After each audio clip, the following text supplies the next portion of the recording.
thing in that particular area. Alternatively, you have a sales-ranked ABC cycle counting program. We'll talk about more of that in just a few moments. The physical area cycle count method. Once again, we're just dividing things into a small section. Physical space of some sort. Could be by product category, material cost types, any one of those things. You tend to need to do your high volume moving areas far more frequently. To give you an example of how that would work, for the frequency of how often you would do that, the APIX organization recommends you count your entire inventory 4 times a year. So if we had 8,000 items and 306 days of the year to operate, we would need to count 26 items per day, 4 times a year, would be 104 products counted per day. That's a lot of products to count in an individual day. If we look at our sales ranking method, we're going to add a little bit more logic to how we're going to go about our counting. In doing our sales rank presentation, we're going to use the Pareto principle, or Pareto Law as it's called. It's going to be based on the 80-20 principle. So 80% of your sales are made up of 20% of your products. So those 20% of your items you need to account for far more frequently than those other items you don't sell nearly as frequently. That's also known as ABC cycle counting. So your A items, your top 80% of sales. Your B items, maybe the next 10 or 15. Your C items, a much smaller number. And your X items, that few remainder, that slow-moving inventory you just can't seem to get rid of.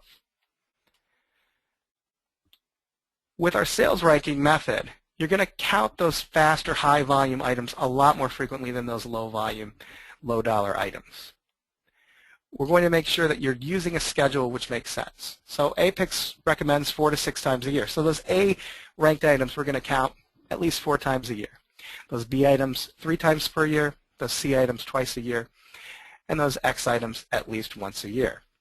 So if we're looking at account size using the model we used for the physical, we have 8,000 total item numbers. Our A items represent 1,600. If we have to count, say, 6 times a year, that's 9,600 counts. Our B items, so on and so forth.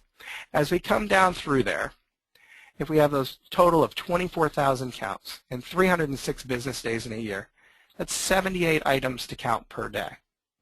What does this type of ABC schedule look like on a calendar? When we look at that, we'd count our A items approximately 4 to 6 times a year. Our B items gets the treatment on the schedule 3 times. Our C item twice, and ultimately our X ranked items once.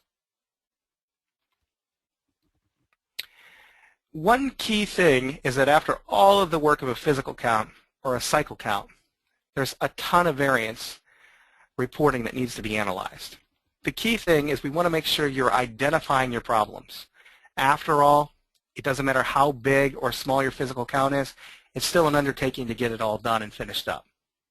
We need to find out what caused the errors. We need to identify the root cause. Was it lack of process control? If we fix the underlying problem, train our individuals more, is it going to make it easier? So maybe someday we could eliminate a physical count altogether and just do small cycle counts to keep our inventory more accurate. So once again, after completing a cycle count, we should look to find the errors on your variance reports.